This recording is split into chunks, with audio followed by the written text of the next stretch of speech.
Oh, look like somebody just came back. Okay, so now it looks like we're back up to two people at least.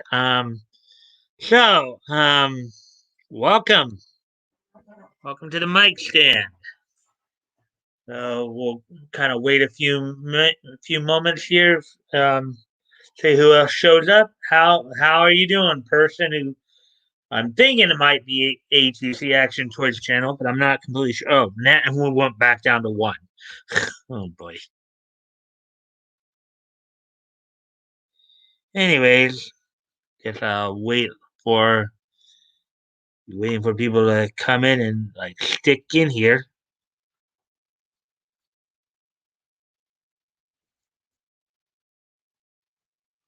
Hmm. One is the loneliest number that you'll ever see. One is the loneliest number that you'll ever be. Hmm. Okay, now we're back up to two. Hello, second person. Hope how was your day today?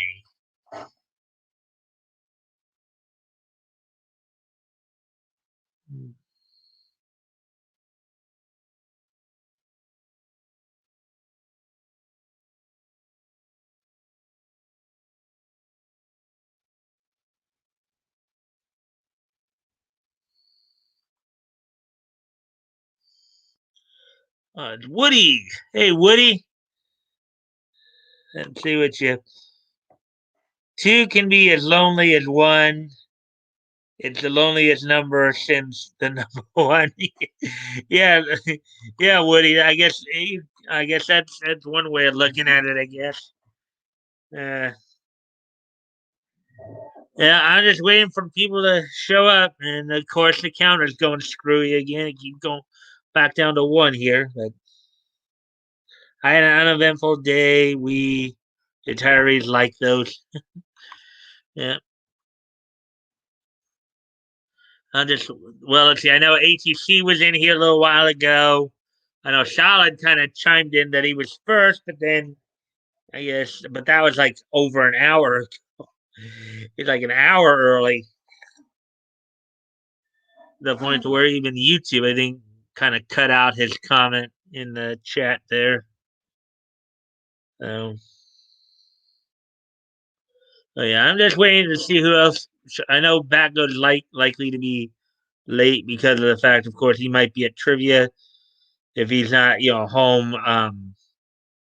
Was worrying about his kid. And I thank you for liking and sharing the stream. That helps out as well.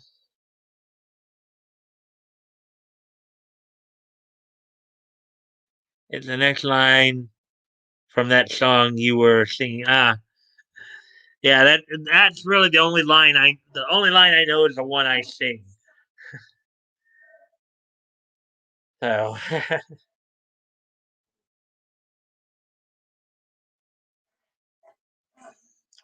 yeah, so yeah, we've had a cooling trend the last couple of days here in SoCal. Where last week of course we were high 70s, low 80s, and now we've been in the 60s for the last couple of days. I actually got out and did got some recycling taken care of, so got a little bit of cash to run around with. Um, that's pretty much. And of course, stopped in on Leto Stream at one point. I had to call in for. Let's see. We're watching the big game at Brooklyn Center. I'm rooting for the team blue to put them in the kettle. Yep.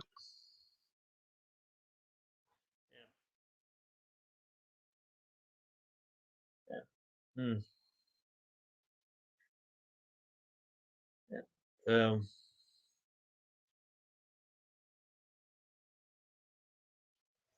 Let's see now.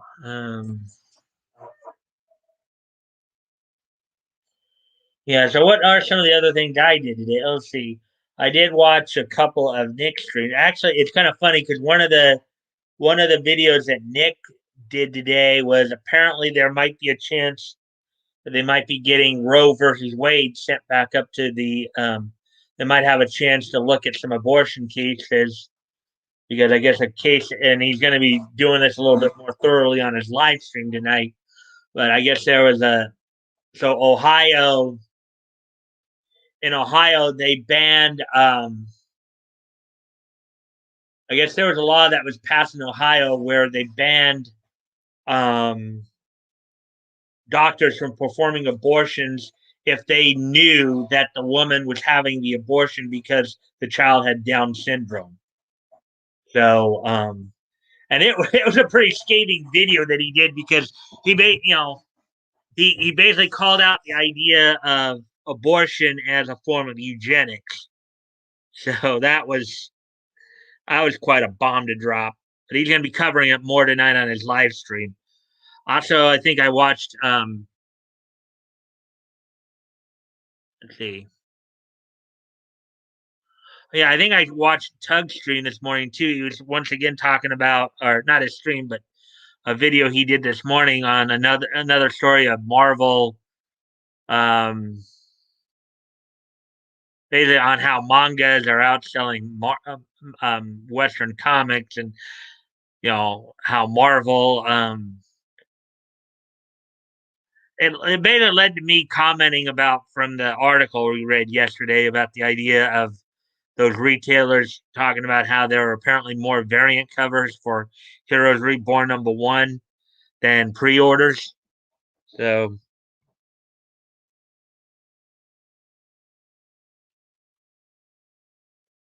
now we're back up to 2, at least looks like here.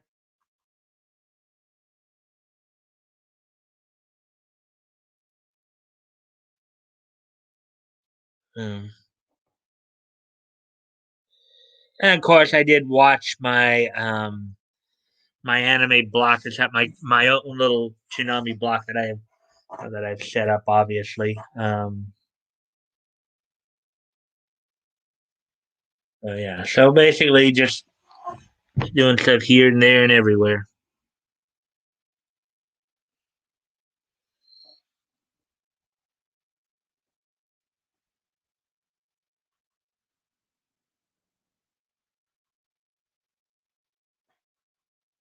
Hmm. I'm 49. Okay. Let me see. Oh, let's see. I may wait a little bit long. I may not start until 15 minutes. We still only have like 2 people. Yeah, I had to also call in for a refill on um one of my medications, and then was checking up on another one to see if it was ready to be picked up as well. Another thing I did today. So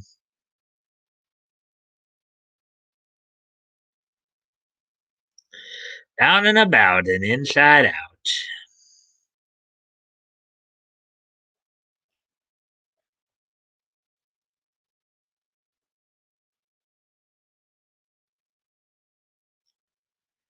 Let's see. And of course, Woody, from what I understand, you just said that you pretty much had a pretty uneventful day yourself, just sitting as the Fresh Prince, but just chilling out, maxing, right? Maxing and relaxing. Hmm.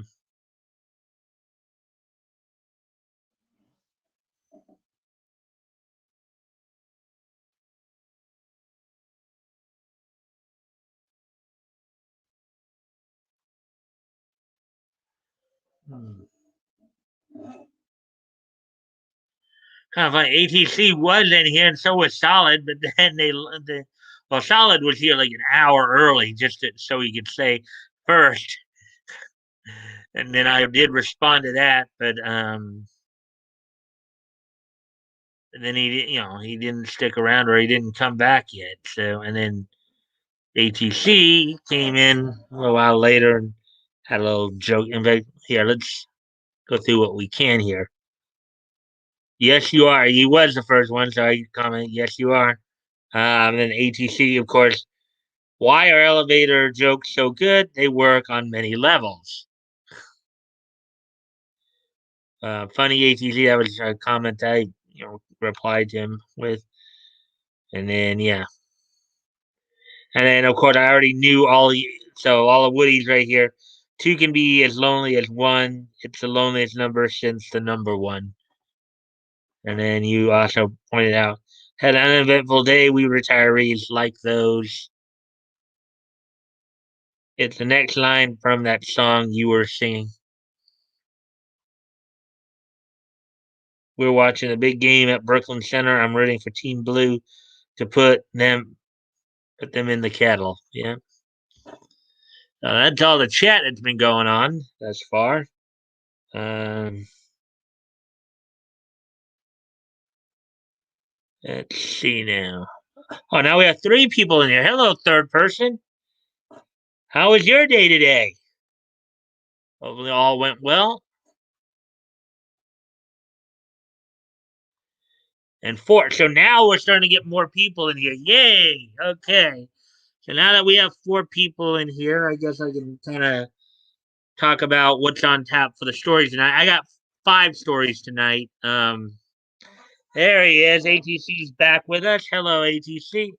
And one of the people just dropped out. Some of us are lurking. Well, at least let me know you're in here because the counter keeps screwing around.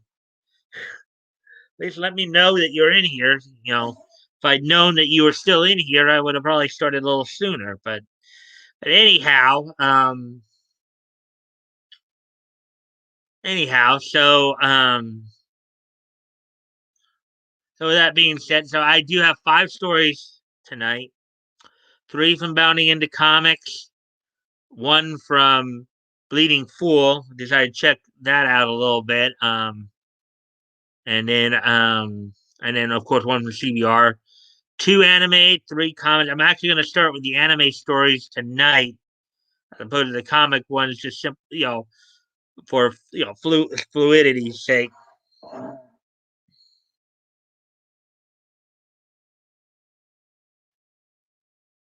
Laugh out loud. So we go into, so 3 of the stories on Bounding into Comics. One's on Bleeding Fool, and the other one's on CBR. So, let's see. Well, I guess there's 3 of us in here, so it's a good little pocket full of people. So why don't we go ahead and get started then? Let me just double check here. Oh yeah, I forgot to kind of go over what the actual stories were about. So in the 2 anime, we've got some news from Funimation about pushing agendas. Got a little thing from Netflix. Also a pinup of some pinup art for Marvel's Black Cat by Albert Oliveira. Some news on Diamond comic distributors, and then some more news. Kind of a follow up to, I think, what was it, yesterday or something like that. On the Action Comics #1 story. I guess there's another follow up story there, so check that out as well. So without no further ado, why don't we go ahead and get going on those?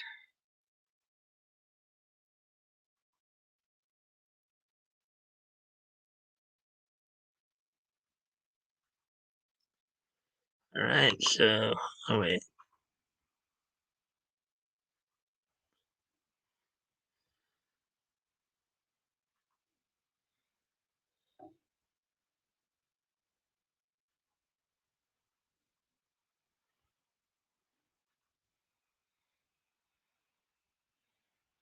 And we're back down to 2 people again. Oh, goody. I guess people went back to lurking a bit. All right. Well, anyways, for the first story that we're starting off with here is Funimation inserts reference to non-binary identities into English dub of Skate the Infinity. This story was done today by Spencer Bacoli. Let's see what he has to say on the matter. Reset the clock, as Funimation has once again heavily deviated from a series Japanese dub by inserting overt references to Western culture This time by adding reference to non-binary individuals into the dub of Skate the Infinity. Oh boy, yeah. Here we go.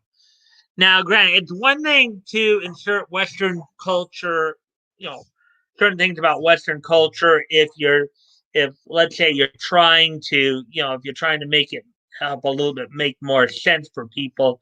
Like I know that, Funimation's done that kind of before. I think, I remember seeing a note on,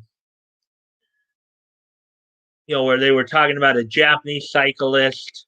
They were comparing to, of course, people wouldn't, in the Yu Yu Hakusho anime in the Japanese dub, well, people would not know who that Japanese cyclist is, English dub. So they might, so I can understand that. But to push kind of agendas through that, that's kind of, yeah, that's not really a good idea because that's just going to turn people off.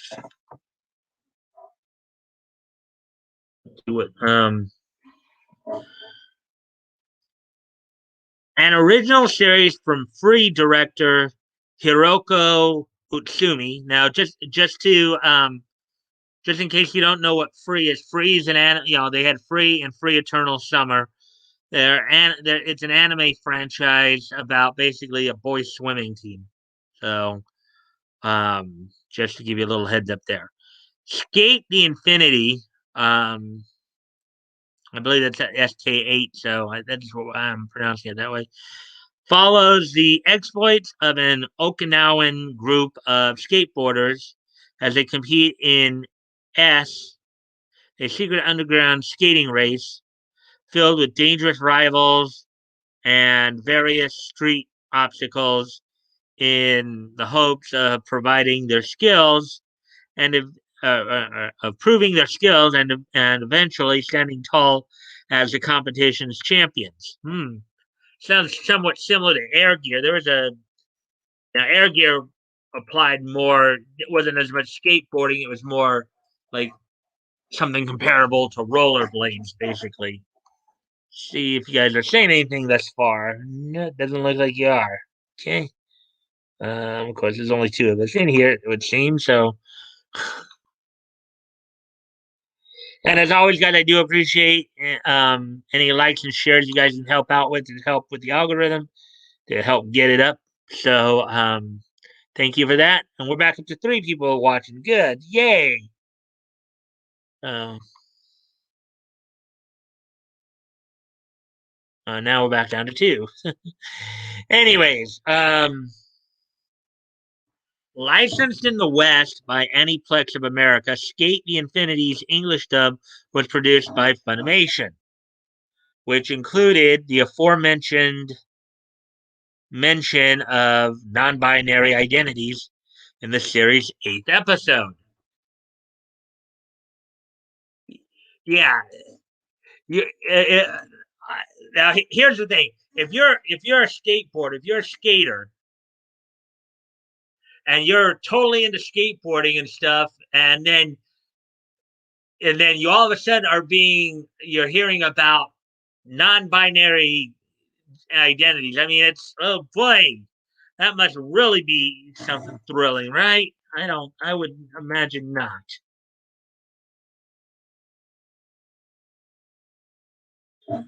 Okay, during the episode, there is a moment wherein Adam, the flamboyant host and creator of the S races, shoots up from the floor of the arena, from the arena's main stage, while riding atop a skateboard in order to capture the audience's attention and announce the beginning of the next competition. In the original Japanese, Adam announces his entrance by calling out to the audience, referring to the onlookers as all you fools who love skateboarding.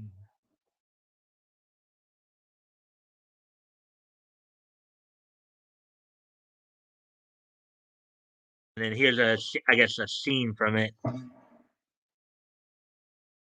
And then there's, I guess, the the sub translation right there.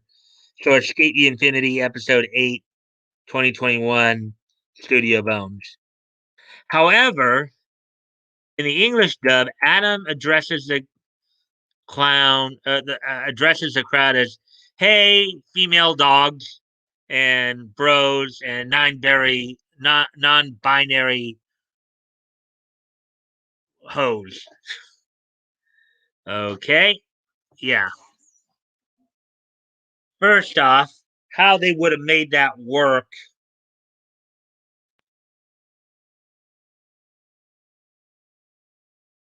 How they managed to make that even work in terms of dubbing and lip flaps and all that. That's you know. Um, According to dub director Kyle Phillips, who spoke to comicbook.com following the clip's circulation on social media, this particular change was made by Adam's voice actor David Wald. Yeah. And I did read up a little bit on David. Um, he is an out of the closet type person, if you get what I mean. Um, so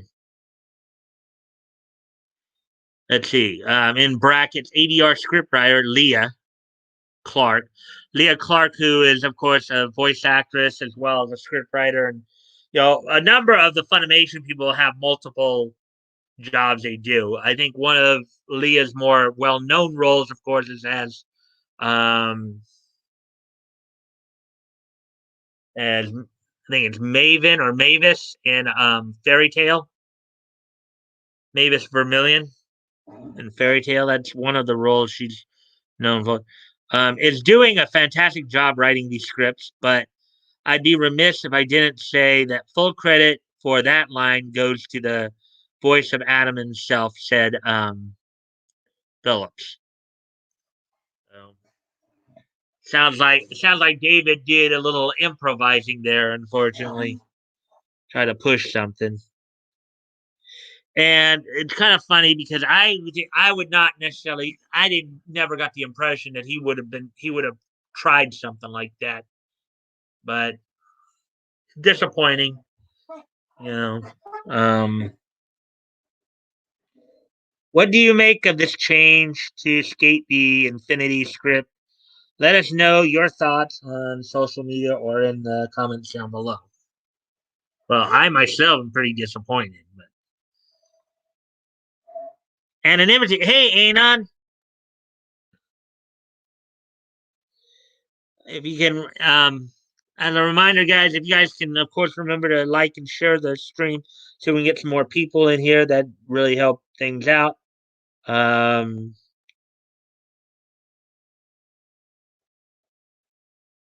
see.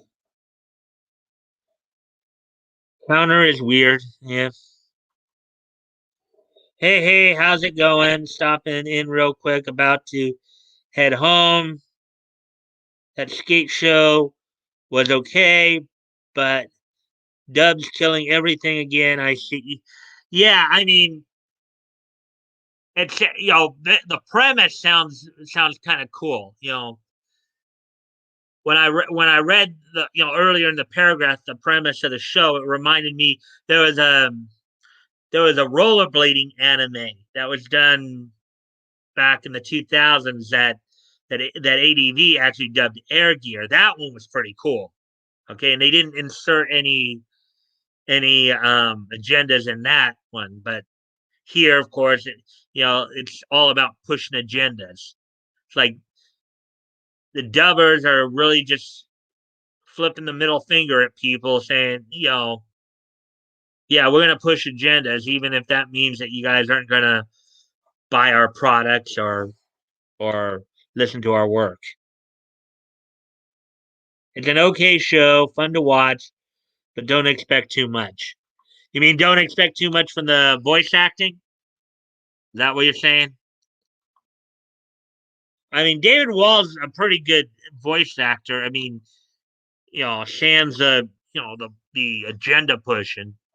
I mean, let's see. I know David works both. He's worked both for Funimation and Sentai. Um, let's see. Among some of his other works, of course, he was Godjiel in Fairy Tale. Um, let me see. I know he's also I know he's also the lead character in Golgo 13. Um, he was let's see, what else was he? Let's see, I know I'm watching right now. Haikyuu as Coach Ukeda. So he's a good you know, I don't watch dubs at all anymore. Yeah. Yeah. I mean I still do because I just simply don't, I don't, I like keeping it within a half hour. I don't want to have to keep stopping every 2 seconds to so I can fully read what's being said. You know. So, so anyway, so that's all for that story. So let's go on to the next one in the anime realm. I said that was kind of it's kind of disappointing. It sounds like, it sounds like an anime I might actually wouldn't mind checking out, but I may not check it out now because of that. So okay, so here's the next here's the next story I'm going to talk about. Yakuza tattoos and Netflix's Goku Shufudo, The Way of the House Husband, censored in China. Oh boy. Censored in China. Chinese are censoring Yakuza tattoos. Yakuza is a Japanese version of the underworld, or, the Japanese version of the Italian mafia, basically, or the Chinese triad for that matter. So when you think of, underworld crime, in Japan, it's the Yakuza. In China, it's the triad. And in, in Italy, it's the mafioso.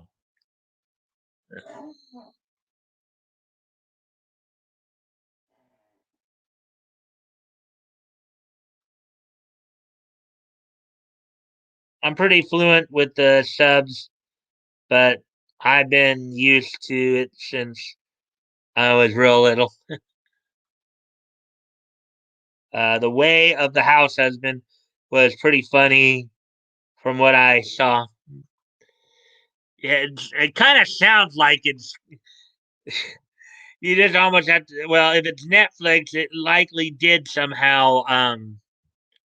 Well, they may not have screwed around with it too much because it might have been right up their alley. Possibly trying to feminize a man. They probably were all for that. So, but anyways, let's get into the article here and see what it has to say here. The Yakuza tattoos of Gokushu Fudo, the Way of the House Husband protagonist, which denote his plot relevant former membership in the Japanese criminal organization, has been censored by Netflix for the series' Chinese release. Now, likely, it's most likely due to, the reference to Japanese culture. Obviously, as I said, the Yakuza are the Japanese version of the mafia. So that's probably why they censored it. And the source from this scene right here, Goku Shufudo, The Way of the House, episode 4 from JC Staff 2021. Um, a motion comic, and that's being generous, adaptation of Kosuke Ono's comedy manga of the same name, animated, again, generous, by JC Staff. And so I take it he's not too fond of the animation quality. I guess oh yeah, and I forgot to mention who wrote this article, which was Spencer Bakuli again today in their anime and censorship areas. And I take it this guy's probably not too fond of the animation. Spencer's not too fond of the animation on this one. And licensed by Netflix, Goku Shufudo, The Way of the House Husband follows the day-to-day life of Tatsu, a Yakuza boss who retires from the gang in order to support his wife's career aspirations, as he takes care of his household's domestic duties. Oh, boy. Kind of a reversal of fortune.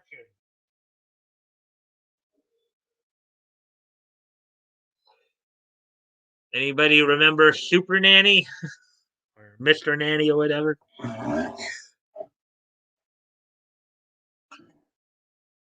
Given Tatsu's former role as a Yakuza boss, he unsurprisingly bears a prominent back tattoo, a cosmetic alteration common among members of the real life organization. The intricate piece, which depicts a black dragon surrounded in black flames, spans the entirety of his back and down back his bicep.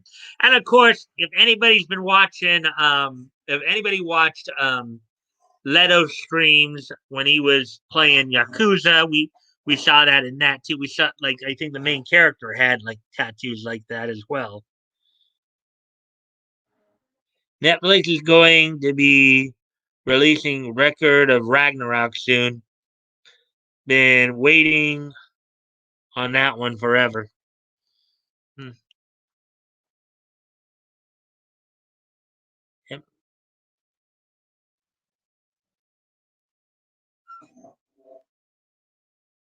I guess here's the tattoo right there. That's the tattoo in question.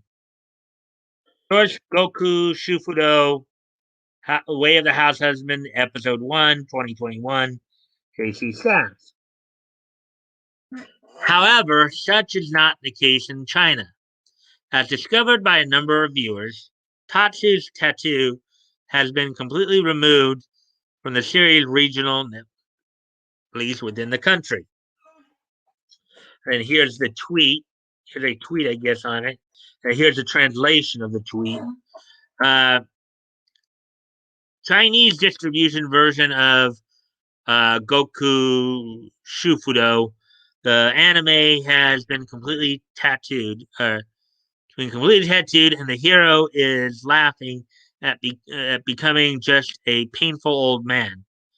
This is no longer at the level of correction, but it will be for China from the production stage.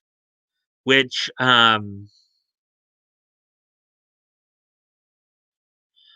beauty clinic do you go to?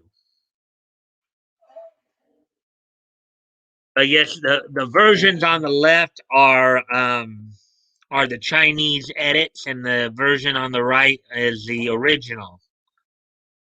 Um, there you go. Of course, Twitter. One user asserted that rather than looking intimidating due to the visual indication of the Yakuza membership, Tatsu now simply looked like an old man with a scary look.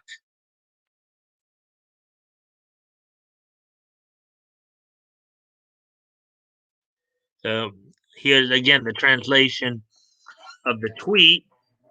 Chinese variety shows have been uh, mosaicing the performers' tattoos for some time. Um, Granted, I don't know what that word means, but it makes me laugh a little bit when it comes to anime. The tattoos on the whole body of the main character were brilliantly removed in this season's The Way of the House Husband.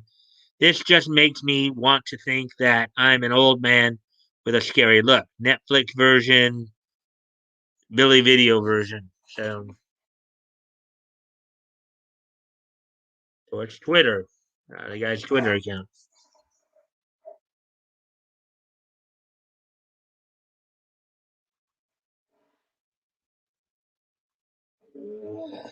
Yeah, China is offended. Oh no. Yeah.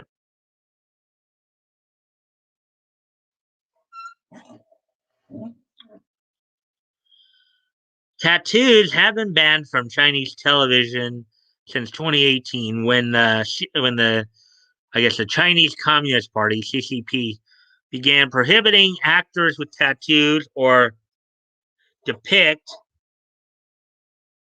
depict hip hop culture, subculture, non-mainstream culture, and dispirited culture, decadent culture, from appearing on screen following various controversies by the standards of the country's government, involving numerous Chinese hip hop artists.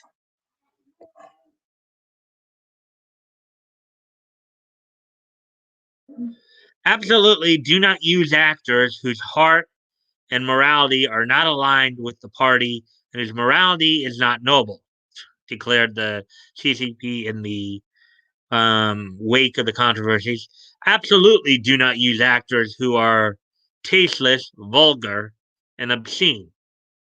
Absolutely do not use actors whose ideological level is low and have no class. Yeah. And just think, here in America, we may be heading down that road, unfortunately, right? Again, not that I'm getting too trying to get too much into politics, but it does kind of seep into the culture wars as well. Let's see. Absolutely do not use actors with strains, scandals, and problematic moral integrity. Then you wouldn't. The idiocy of that you really have no drama or action adventure series to speak of because it almost sounds something.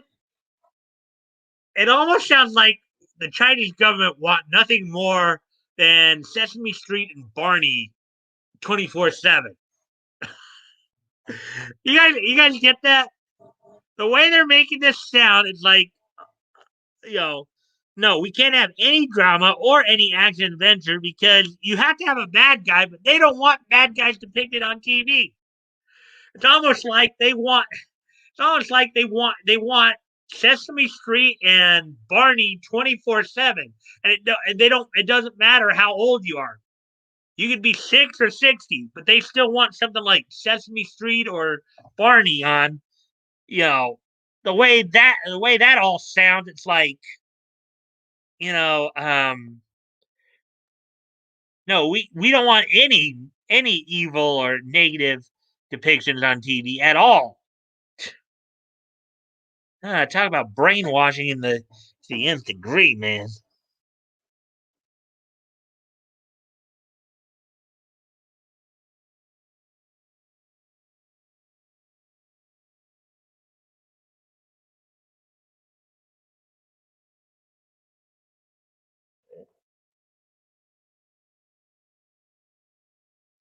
Okay, China. Let's talk about the garbage they've been pushing out to other countries. Ridiculous. Nah, China wants to push its own cultural norms. Well, okay, I didn't necessarily mean that they specifically want Barney and Sesame Street. Okay, what I meant was they probably want their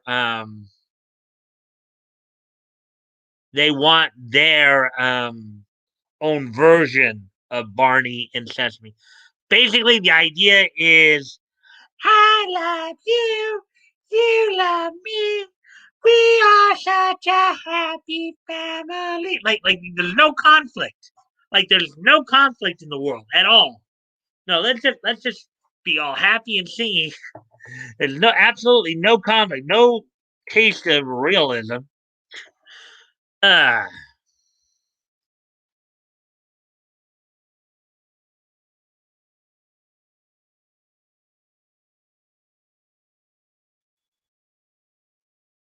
anyway, all in the name of promoting the party's core socialist values. What do you make of Goku Shufudo, the way of the house husband's Chinese censorship? Let us know your thoughts on social media or in the comments down below. I think it's stupid. I think it's absolutely stupid because again, you read that article and you read what the guy is saying, what China is doing there. I mean, how can you have any kind of Chinese drama, even looking back to their own historical drama? How can you have any drama? Because for you to have drama, for you to have any kind of action adventure series or or drama series, you need an antagonist. And what this article is pointing out is the Chinese don't want antagonists depicted on TV. They don't want bad guys depicted on TV. Which is, as you said earlier, Enon, that's ridiculous. That is so freaking asinine. It's like, and that's why I made the comparison. It's like if you have no if you have no antagonist, you have no confrontation, you have no problem to solve. It's bland. It's like I don't know. There was another show, not Barney or I'm also let's see. Like I remember an old GI Joe episode. Here's another example of what I'd be talking about here. I remember there's this one GI Joe episode back in the '80s, right, where Cobra had taken over, the television airways, and there was this one show they had, and I guess even though this was still kind of before Barney and Friend or the Teletubbies, the characters kind of look like the Teletubbies. There's another group there, Teletubbies. Um, so in the GI Joe episode, they were called the Likables, and the whole premise they were trying to push was everybody basically needs to look alike, sound alike, be alike, think alike. It's like really.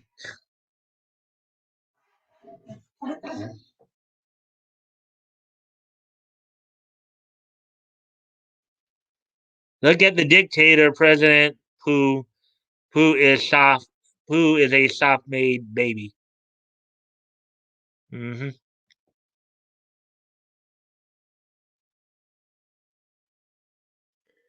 Yeah, that's why right now we got to get these liberals out of power ASAP. We can't let.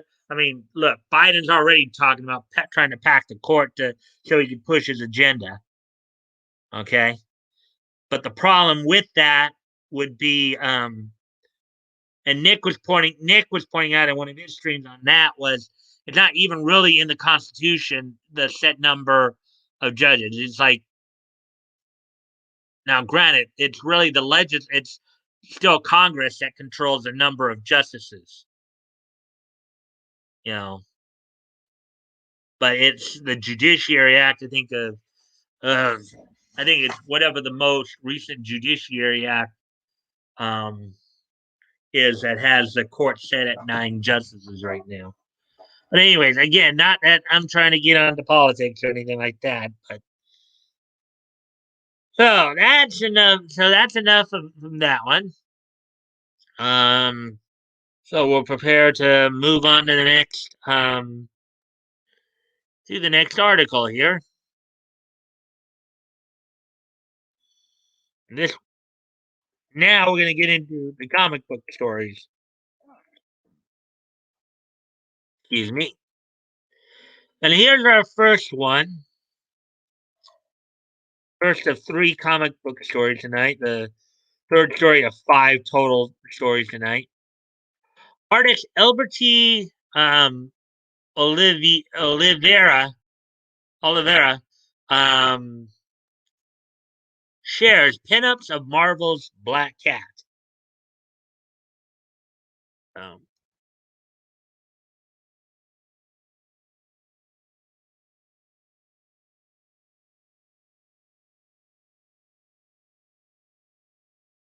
no conflict as long as you listen. Okay, they're dictated. Oh, okay. that part, but I guess I didn't catch the other one prior to that. Oh, anyway, so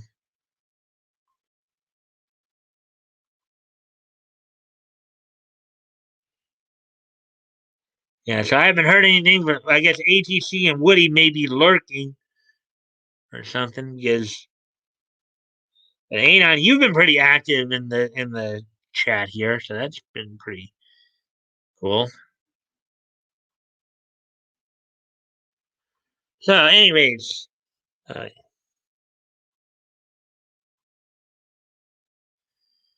okay. So, anyways, moving on. Let's get to this.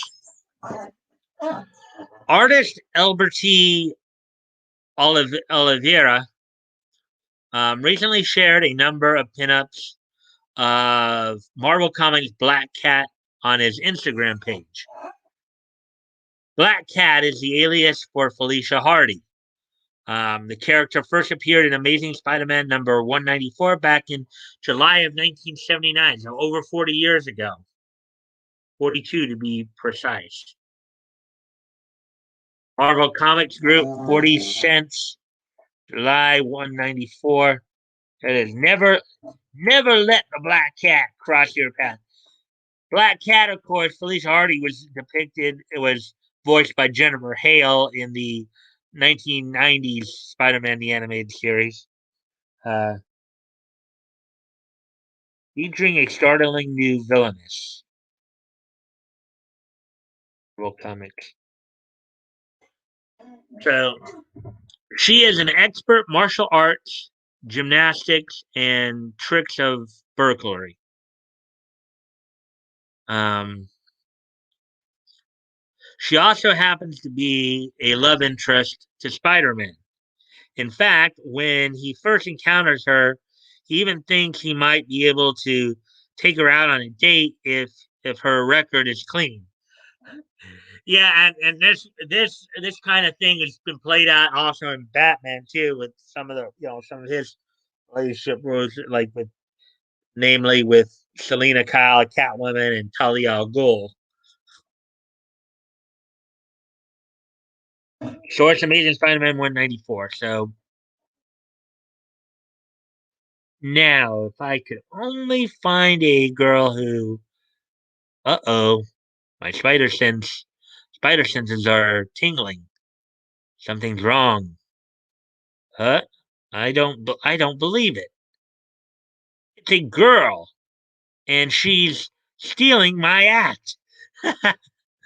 Not bad at all. And her gymnastics are nothing to sneeze at either. Why did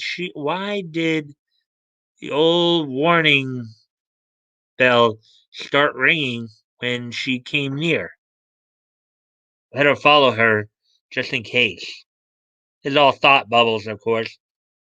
Um, Besides, if she's clean, maybe we could go out on a date. Uh, she seems to be a real swinger. Now, in this case, swinger just means somebody who's like, you know, like could go out a lot. It's not the other more notorious swinging of like, spouse swapping. I don't think that's kind of the case.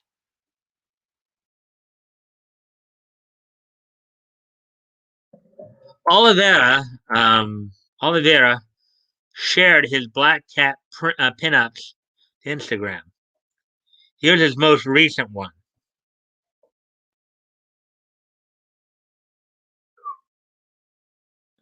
Very interesting. Yeah, it's got.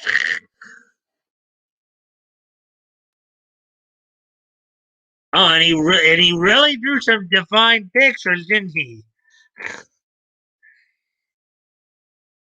That kind of that kind of art will probably get some guys' attention, huh? Let's see now.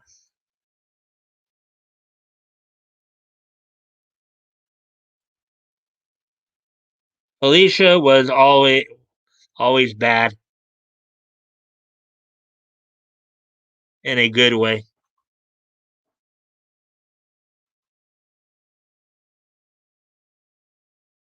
Yeah.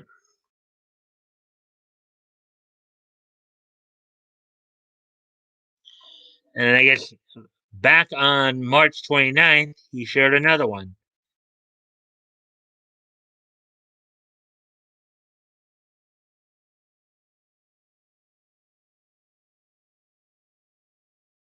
She's definitely kind of got the idea of femme fatale. In February, he shared one of her leaping through New York.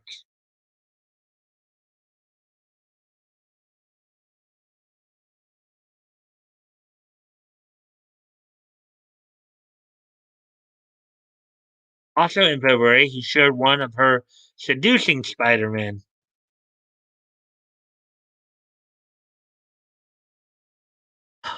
Whoa! I'm pretty much thinking she's probably thinking to herself, if not speaking this aloud. Yeah, big boy, what do you really want to take me to prison? Why don't we go back to your place instead? That's probably what she's thinking. Oh, back in September 2020, he shared one of her surrounded by a number of cats. And of course, she just totally loves showing her cleavage, doesn't she? Surprised the SJWs would not be having a fit about this. Also in September, he shared another pinup of the femme fatale. He's got kind of like the sinister little smile, like, come here, big boy.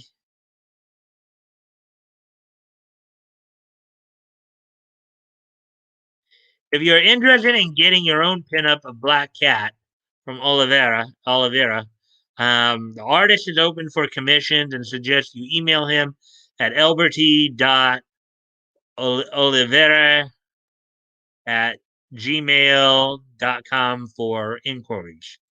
When Black Cat pinup, which Black Cat pinup um, would by Oliveira is your favorite?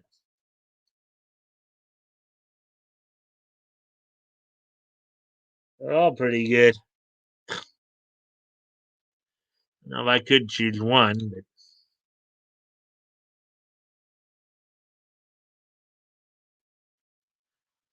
all right. So that's all for that article. So let's prepare to move on to next one here.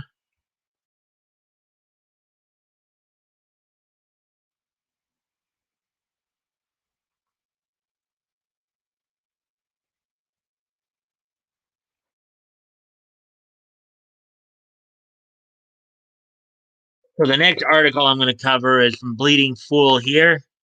Um, some regard, and I know Tug has done some videos on this as well about Diamond distribution, Diamond comic book distributors. Now this the who's the author, and I think this guy borrows quite a bit from a Hollywood Reporter. Um, so I guess Art or Avril Green is the name of the author of this article. So let's take a look at this.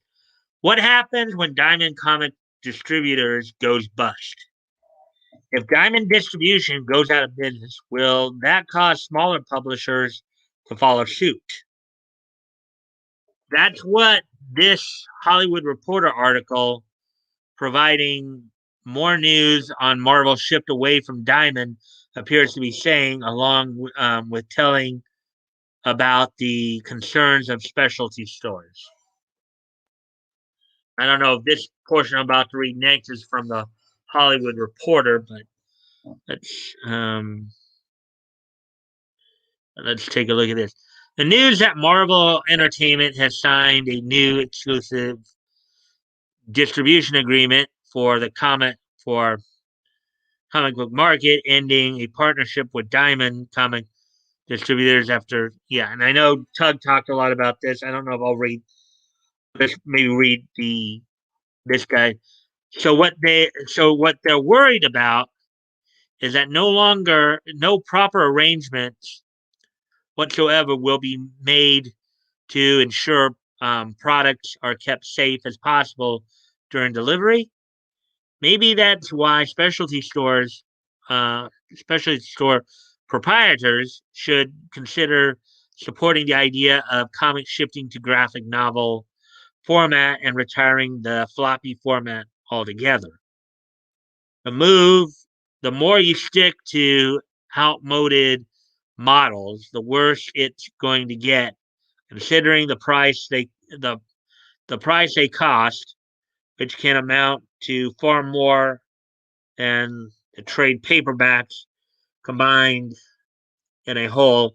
And I assume floppies are more vulnerable to damage um, than paperbacks and hardcovers.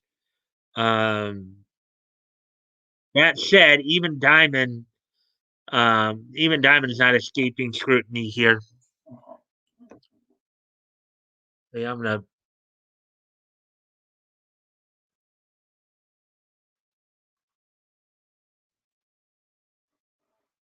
Oh, I didn't even know. I should have had it up. But hmm. Well, that's better at least. And here's more of the Hollywood Reporter article, and then here's the guy's analysis from. Let's see. Let's see.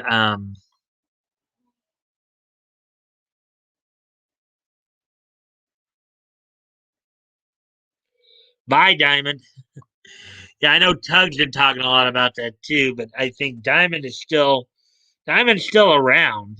Um, I think they're still going to be active to somewhat because other companies are going to still be using them, you know, for certain reasons, from what I understand. Well, at least that lays out the mistakes so many publishers made over the years to rely on one single distributor when here they could have set a better example and sought out a few more that made things easier.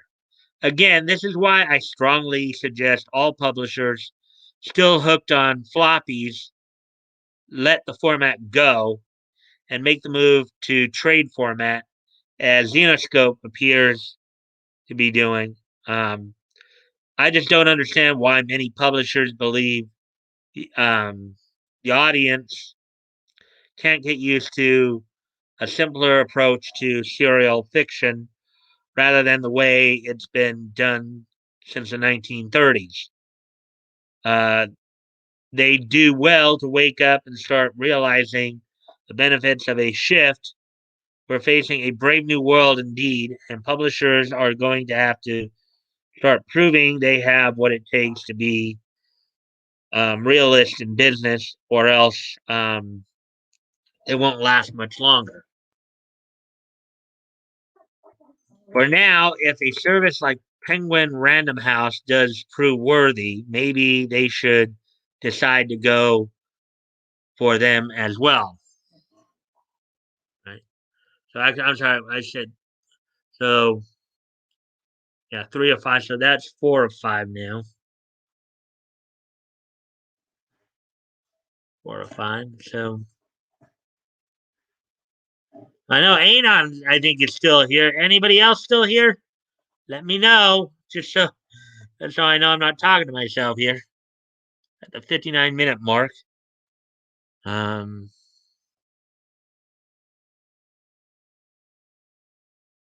Now we're gonna move on to CBR. There was one more article there.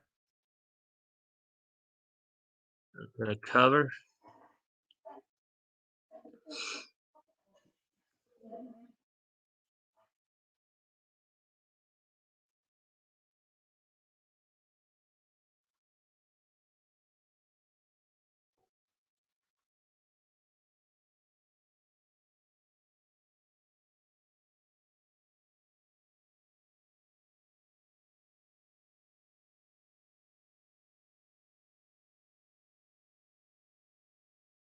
There you go. The last article here for the night. Last main article, anyways. Let's see.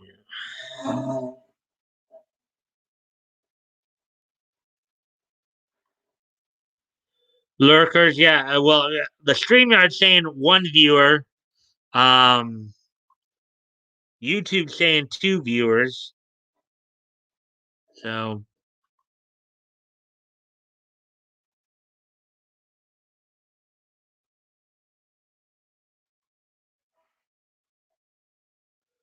So, okay. So this is the last main article of the night I'll be covering. The hidden truth of the most valuable comic book in the world. A rare copy of Action Comics #1 set a record for being the most valuable comic book in the world, but here's why that might not be the case.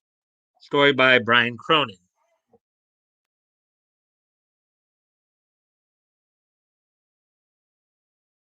Of course, Action Comics #1 is the comic, and we'll be looking at that one a little, in a few weeks down the line. Um, but that was the first appearance of Superman. That was Superman's debut.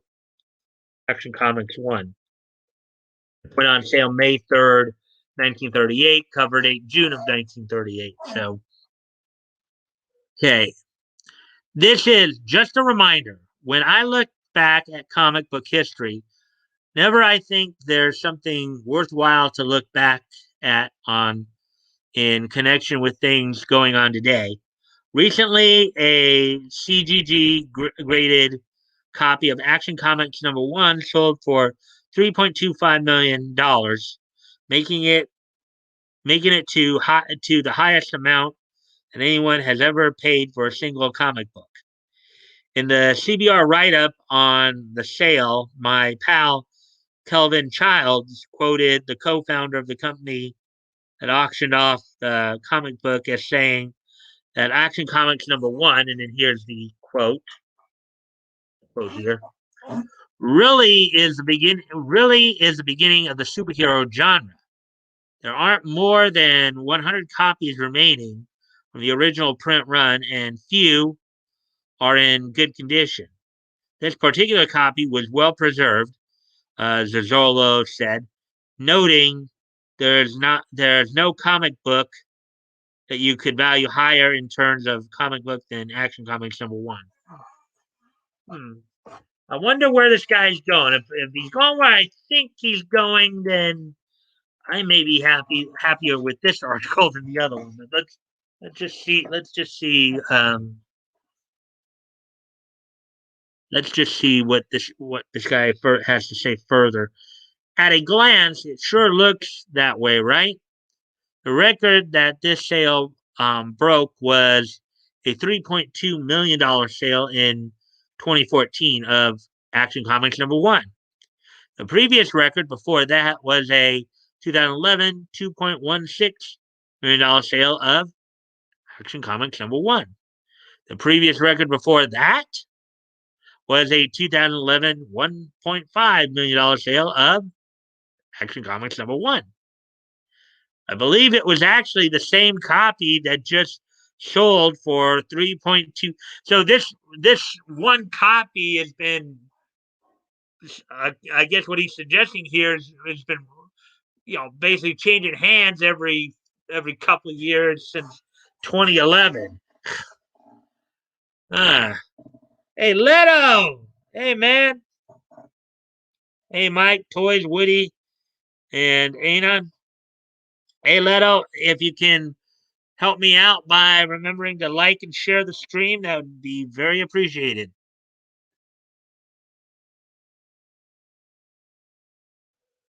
Anyways, um,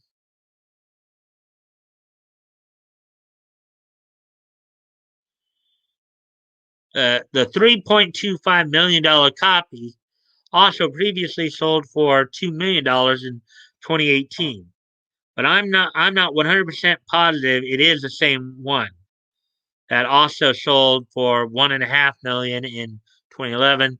The $2 million sale, of course, came after the 2014 $3.2 million sale, so it did not set a record at the time.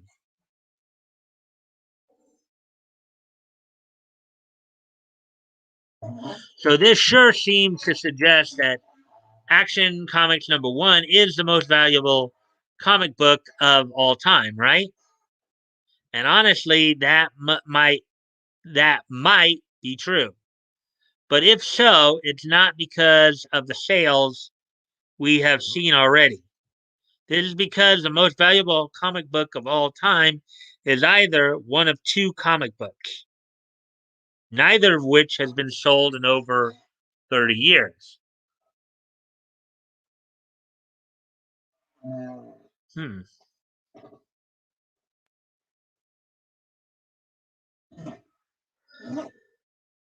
I was actually pretty set in dismissing Action Comics #1 as being the most valuable comic book, period. But when getting images for this piece, I came across a great Rob Larson article where he concedes that the comic book that I'm thinking of for tops overall, as being the 1A to his pick for #1. And while I disagree, he makes such a good argument that I have to at least present his position along with mine. At least this guy seems like he's pretty balanced journalist here. That's good to see. Okay, let's open up by first discussing three very important letters. CGC, the Certified Guarantee Company, better known as CGC, which I believe he did mention earlier, was founded in 2000. Not obviously ever since comic books were bought and sold.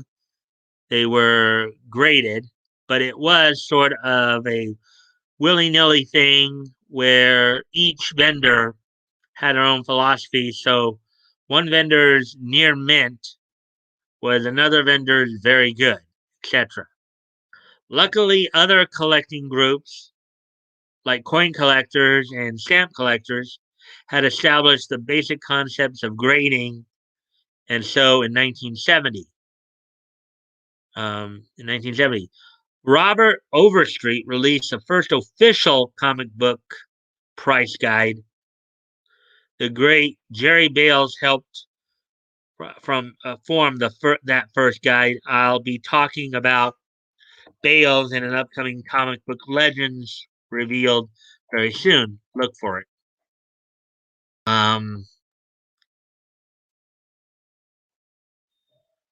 where Overstreet established the basic comic book grading that has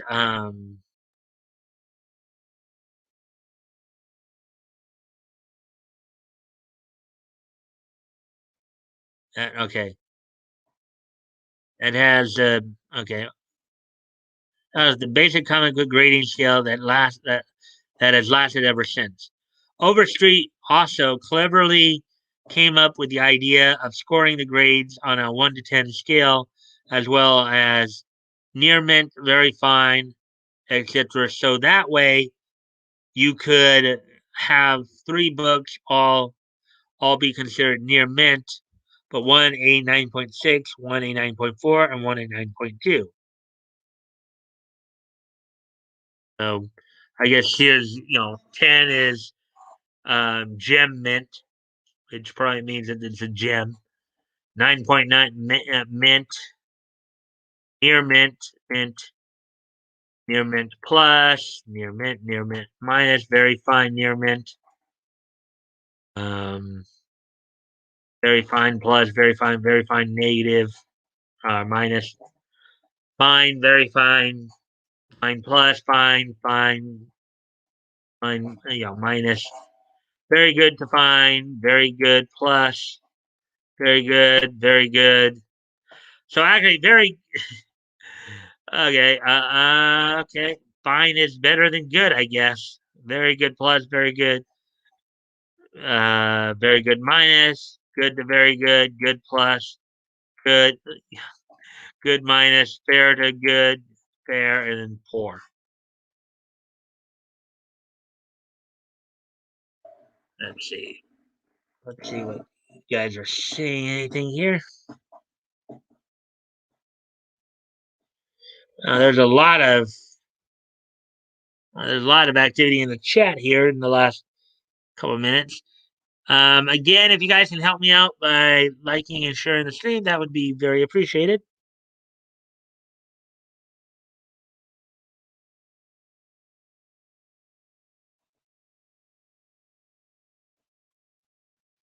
Okay, let's see. Anon says, evening. That is it. Today is a work day, so sorry say it, but I'll be listening only rather than chatting. Yeah, I know, I know. Hey, Anon. Um, I can only like because I'm on phone. Can't figure out to share on my phone. Yo, yo, yo. Hoof hearted. Destroyed the competition tonight in game one. Game two, embarrassing. I'm glad you had fun, Bat Goat. Glad to hear you're in a little bit better spirits too. It sounds like. Um, hey, Bat Goat buddy, how's it going? $20 is $20 though. Turning brains into beer is a wonderful thing. GZ Bat. Yo, Anon, Leto, gonna go smoke right quick. Be right back. All right, I'll be driving. Guys, sorry if I don't talk much now. That's okay. I understand, Leto. Drive safe. Commencing. Be safe, Leto. Leto, drive safe. So now we're up to 5 people. Yay, 5 people. Uh,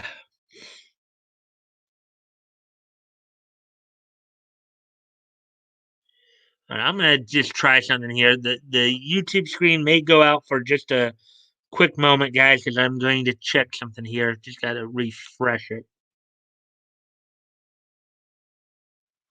Yeah, that works. It did seem like. All right, that's better now. So for whatever reason, the YouTube screen was frozen there. So now it's showing. Now I'm seeing 4 watching and 5 likes. So that's good.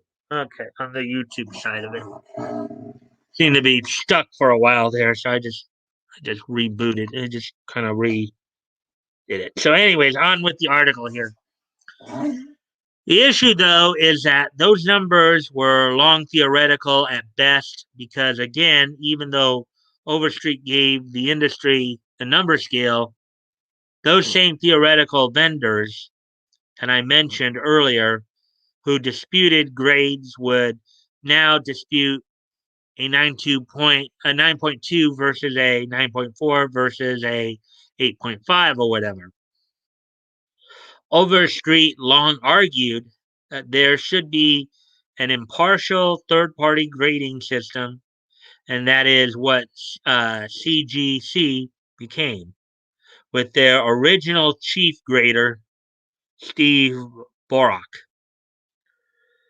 Soon establishing the standards most third party graders presumably use to this day. By presumably, I just mean to note that I can't personally vouch for any of these companies. I mean that not as a shot against them, but more a matter of me not wanting to sound like I'm doing PR for them either.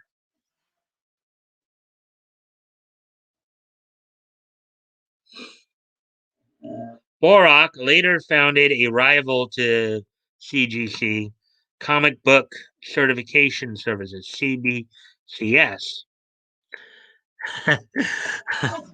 Take out the 2 C's and what do you get? CBCS. Take out the 2 C's and what do you get? Think you all know, right? Ha ha ha.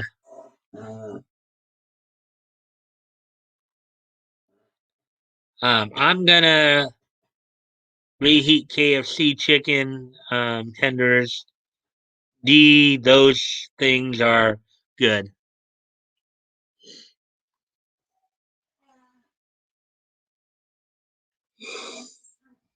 Let's see now. YouTube is still surprising. Yeah, yeah, I know Nick was talking about it on last night's stream too. Apparently, he's been having some issues too. Like, I guess one of the things they've been doing too with him is they like significantly took a lot of apparently had over 1,800 likes, and then it was down to 754. So I mean, their oven. Do I tin the ov- oven? Ha ha ha. BRB going to take a phone call.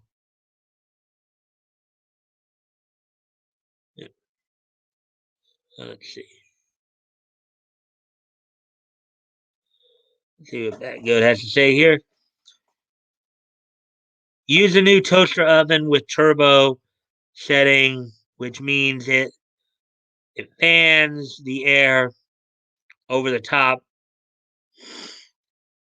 It's freaking wonderful. It perks up and fried type fried type of food that's been in fridge, including fries. Other toaster oven, OSHA toaster oven, bit expensive at $60, but highly recommended. There's a literal fan in my toaster oven. Modern tech is beautiful.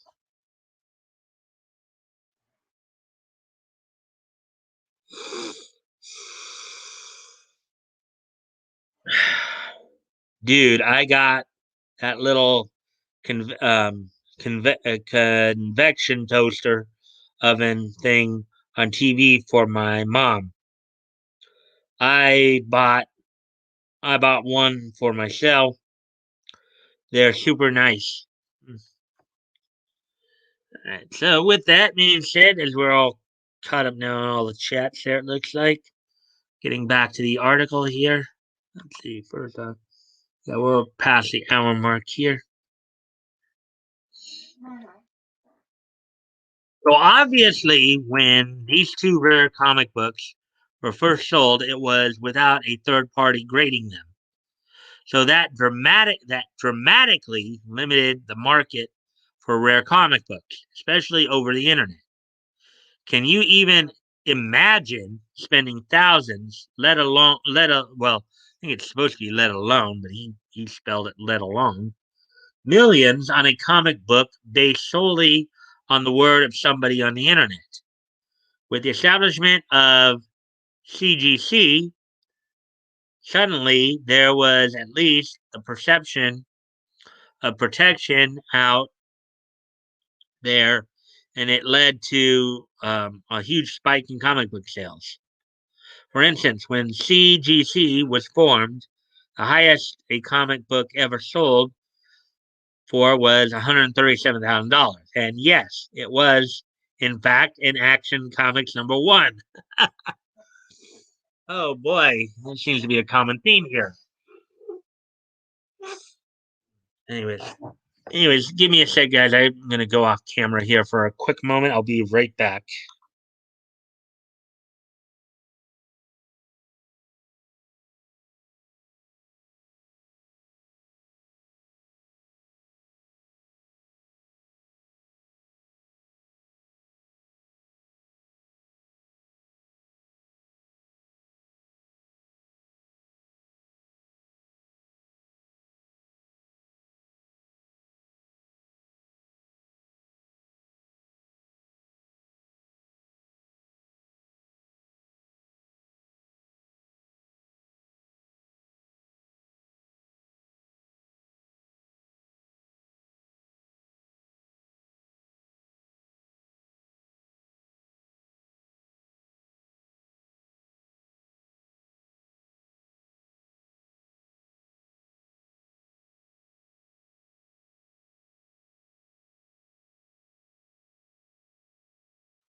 Yeah, that man. Worth this money. New toaster ovens are legit. Works wonders. Mine says Oster on it too. Ha ha ha. Amazing. Agreed. That's quality. Speaking of, the chicken is smelling good. D straight man. Probably already done. It's probably done already. About done already. You know how quick that oven likes to cook. Just put it in was preheating it so weird. You should never hear your toaster oven making noises, right? Wrong. It's like one of those air fryers. Okay, so I met this girl today, right? She said I was cute, blah blah. I knew she was older, but she looked real good. I was thinking like she's about 42, maybe 53. NGL was so fine.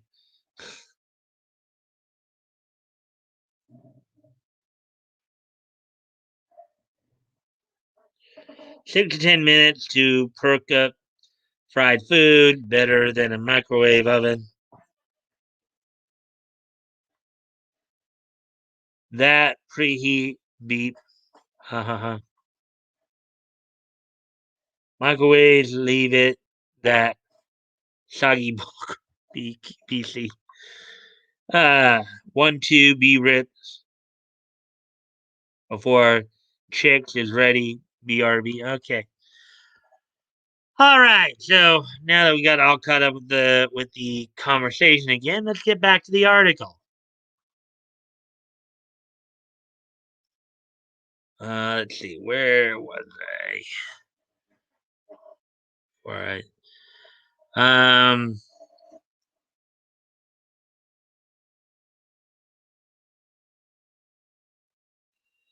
Within 3 years, that went to okay. So we last read that it sold back, I guess, prior to 2000 or something like that, 137,000 Action Comics #1.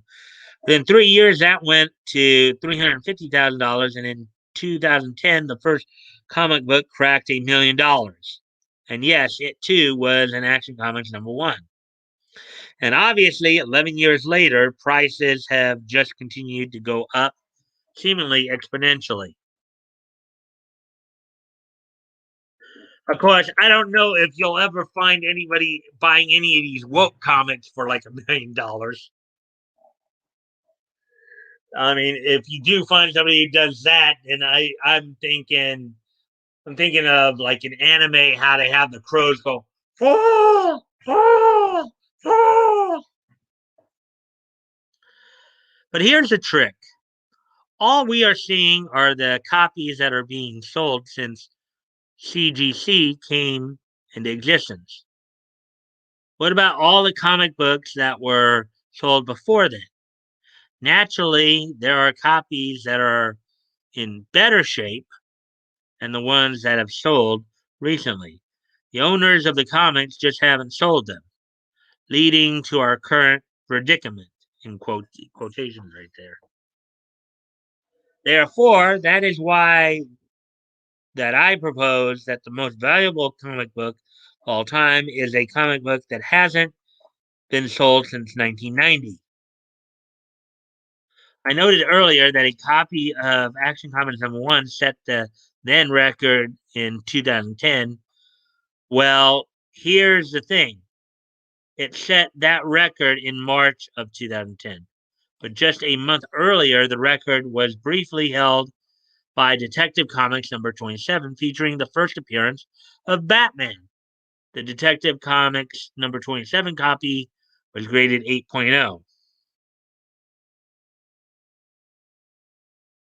And then here's the comic they're talking about. We, of course, we will eventually get to this one maybe a few months down the line. As you see there, it's cover dated May 1939, meaning it was sold in March of 39, on sale in March of 39. And at first, of course, Batman was called the Batman. So,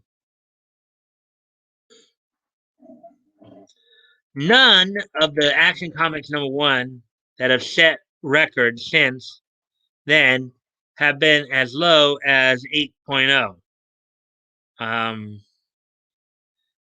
The one that set the record the other day was an 8.5, and the previous record holder was a 9. So here's Action Comics, DC Comics. So from June of 1938, #1 right there, 10 cents a cover price. There's one of the most iconic scenes in comic book history: Superman lifting the car off and the crooks running scared and the spare wheel flying off.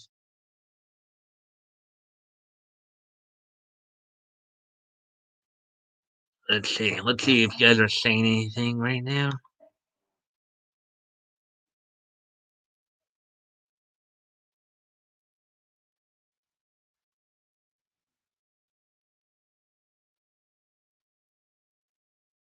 Oh, it's good for potatoes and gravy.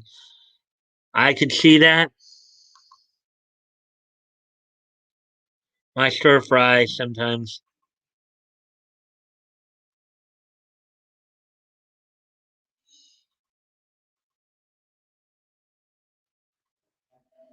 At one point, the rec. Okay. Oh, we are. I think we already read most of that, right? Oh. No, maybe we didn't. Okay. At one point, the record for the most expensive comic book was Ted Comics #27 in 1990, that sold for $80,000. Again, since this was pre CGC, we're just going by guesstimates. But other comics from this collection, dubbed the Allentown collection, since that's where it was found, have been graded at 9.4 and 9.6. And again, anecdotally, people who saw the Allentown have its at least a 9.4. Therefore, since an 8.0 Detective Comics #27 was briefly the most expensive comic book ever sold, I think a 9.4 copy would be the most valuable comic book. However, now would be a good time to discuss Edgar Church. Church was a commercial artist and avid collector of pulp magazines and comic books. Due to where he lived in Colorado, his basement, where he kept his books, worked as a sort of humidor, keeping the books in stunning condition. Most of the best quality Golden Age comics in the world come from his collection, most of which were purchased by Chuck Rosansky of Mile High Comics, leading to books from the collection being referred to as either being from the Mile High collection or the Church collection. Church had a copy of both Action Comics #1 and Detective Comics #27. But the Detective is only an 8.5. The Action, though, hasn't sold since 1984, when it went for $25,000, which was a record until the Allentown Detective Comics #27 sold 6 years later in 1990. There is a debate over whether it is a 9.2 or 9.4, but let's just split the baby and say that it's 9.4. Allentown Detective Allentown Detective Comics #27 is also a 9.4. Which one would be more valuable? Well, I was thinking if you were going to split the baby, it would be more like you make them both 9.3, since 9.4 and 9.2 would average out to 9.3. But again, that's just simple math. I don't know why people don't get that. But anyways,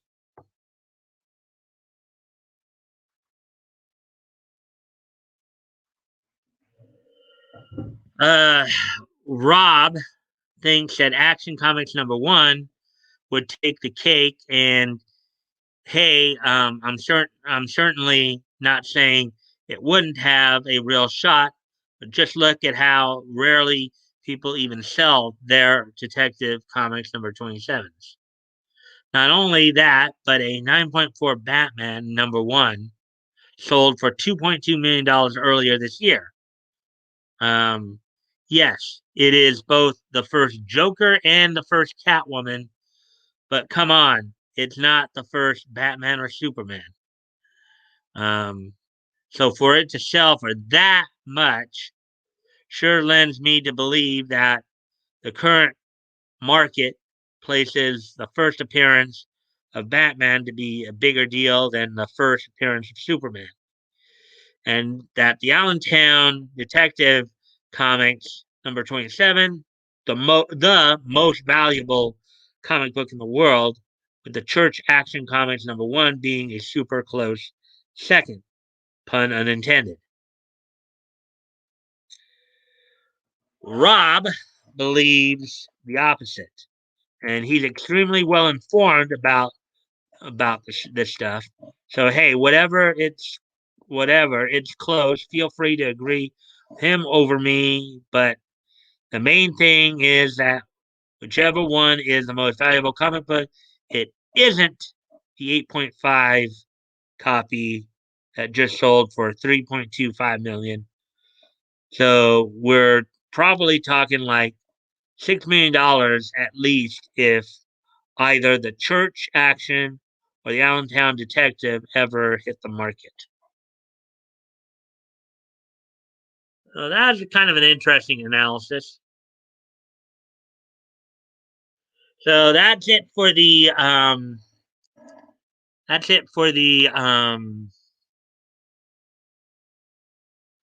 that is it for the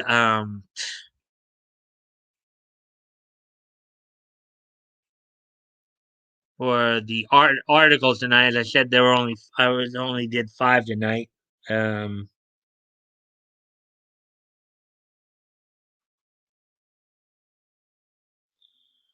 let's see now.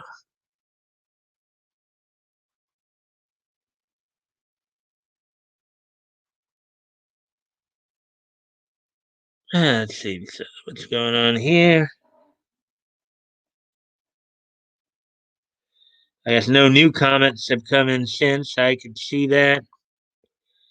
I stir fry. So I guess Batgoat and Anonymity are off doing a smoking thing. The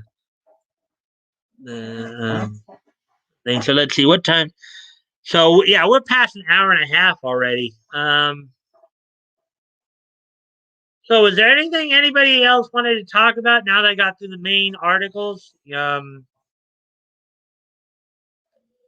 Unless of course there's something else you guys want to talk about or ask about or anything like that, maybe it might be a good time to start winding down a bit here.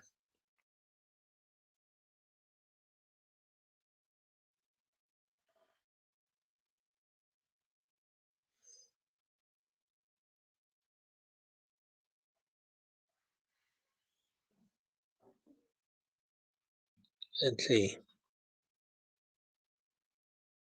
I'm done bee ripping, but in kitchen getting stony food ready. BRB. Not really. Today's been stressful. Hmm. Today's been stressful. Anything you really want to talk about ATC, or would you rather just keep that to yourself? I'm waiting on you to answer. And then What if we went outside and we were already there? That's an interesting existential question there, anonymity. Ha ha ha, just kidding.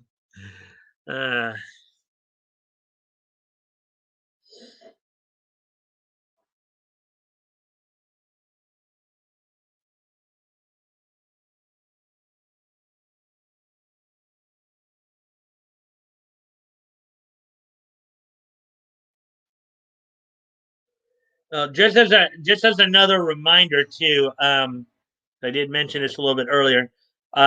Nick is going to be covering a decision that came down in the Sixth Circuit Court today, I guess, regarding. All right, let me. A couple of things that were just. There's a few things that have been said here, so let's see.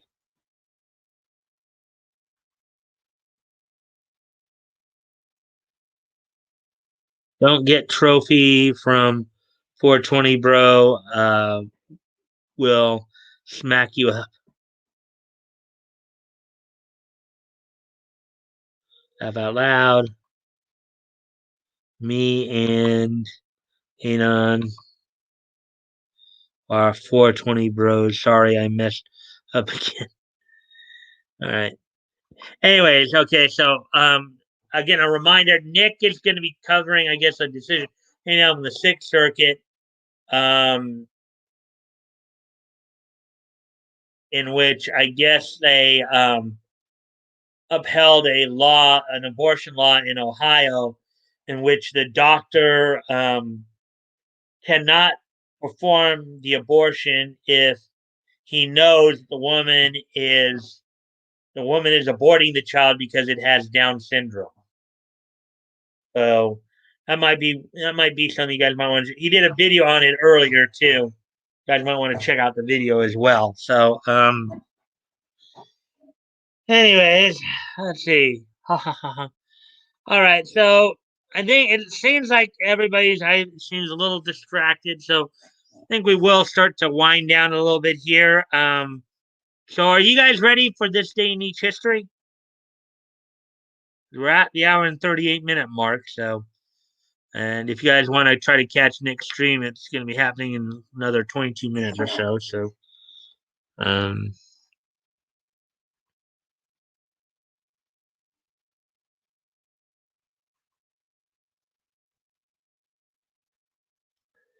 and I'll ask this again. I know I got to wait a little bit too, but are you guys ready for this day in each history?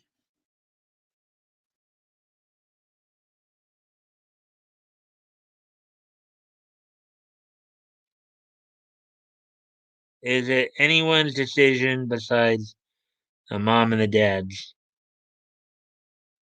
Well, it's kind of funny because Nick made some pretty good points in the video earlier. I'd suggest you watch it. What word needed up, niche it up. It's niche time. Yep, that's weird though. Sorry, Mike. Don't get mad, but um,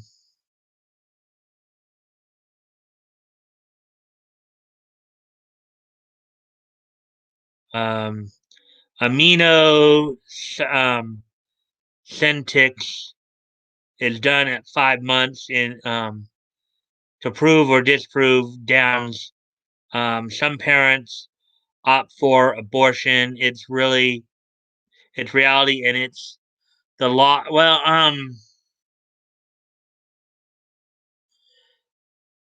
again, I would suggest it may. Okay, I'm just reporting on it. I'm just letting you guys know he did a video on it. Made some pretty good points there. I'm just suggesting you check it out. If you don't want to, that's also your choice. Okay. Um. So, law. Actually, the law though apparently now in Ohio is that the doctor cannot perform the abortion if he knows that the child that's the law. Um. But Nietzsche. Yeah, I think I'm gonna. Let's not get.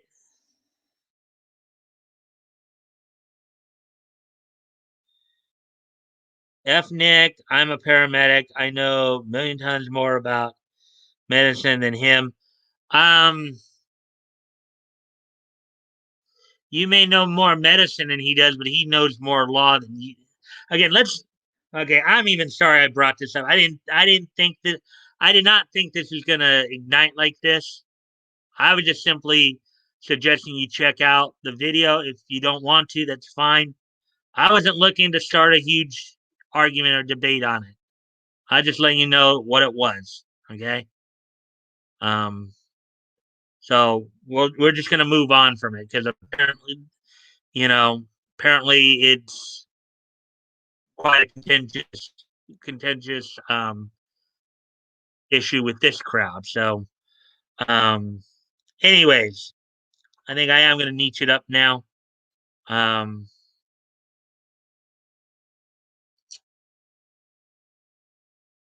yeah.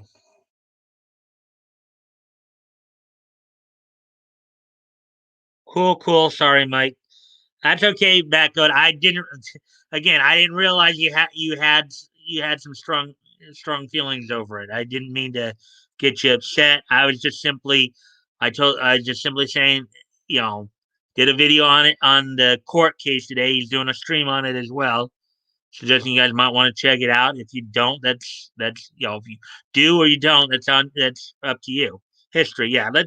Let's move on to history. Let's get off of this. I think we've said enough about that. I was just, if anything, I was trying to promote Nick's stream. That's it. So, anyway, so today being Wednesday, February the 14th, 2021. Let's take a look back at what happened on this day in Nietzsche history.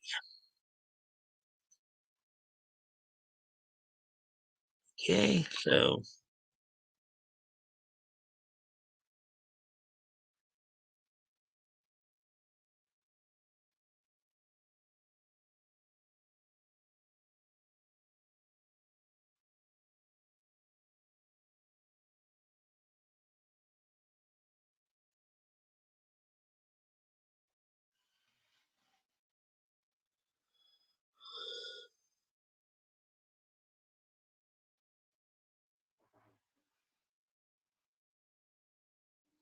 okay, so anyways, the first stop we're gonna make is we're gonna go back 25 years ago today, and we're going to on this date 25 years ago today, the Simpsons episode 22 short films about Springfield would make its debut. Um, this was set up as kind of a set of a bunch of short films put together about Springfield. So that happened on this date back in 1996, 25 years ago today. The premiere of the episode 22 short films about Springfield.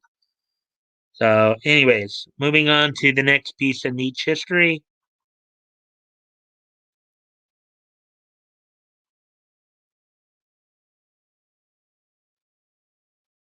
Before we do that, Baron Anon. NGL, I'm high and missed what happened. Ha ha ha ha ha. Depending upon what you missed, it probably, if you just missed the history thing, I just simply said that the Simpsons episode 22 short films about Springfield, 22 short films about Springfield, debuted on this date back in 1996. If you're talking about the thing that we were kind of talking about just before that, um, we're just kind of moving on from that because apparently there's some contention over it. So, um, anyways,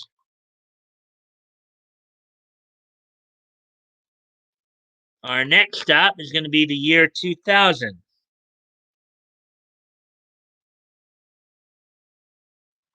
And in the year 2000, which was 21 years ago today, on this date, the anime Banner of the Stars would premiere on Wow Wow Network.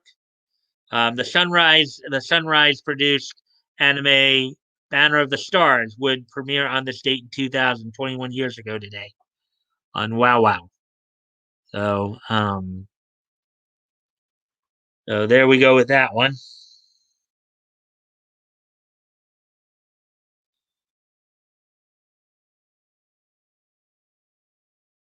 Nothing happened, bro. I'm high and shit talked for a second. Got chicken, and I'm gonna rip another blueberry. Okay. I was just a little concerned because when you went all caps F neck, oh boy, did I just open up a bomb here? That's what I kind of interpreted when I saw the. So, anyways, you know, now we're down to two people. Just some people left, but anyways, on to the last piece of Nietzsche history, and then I'm gonna go ahead and wrap things up.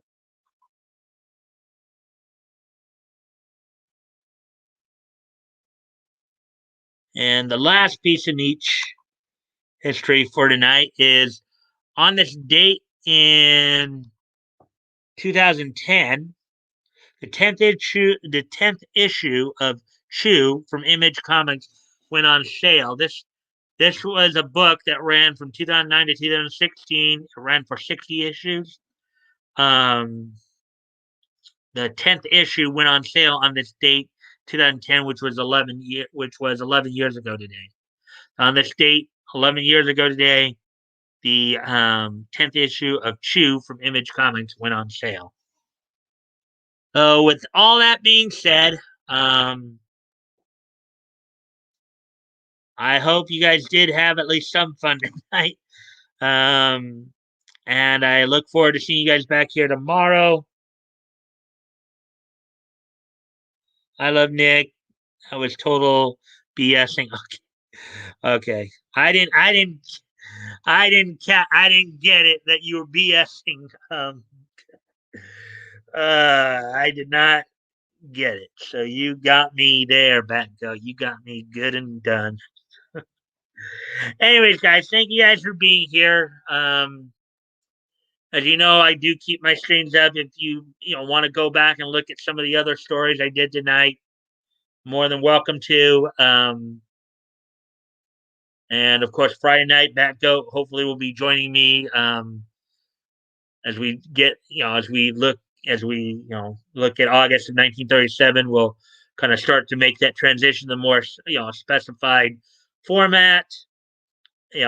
Looking forward Friday to reading up on Slam Bradley, Federal Men with Steve Carson, Radio Squad, and Dr. Occult. So let's see. Great fun as always. Peace all.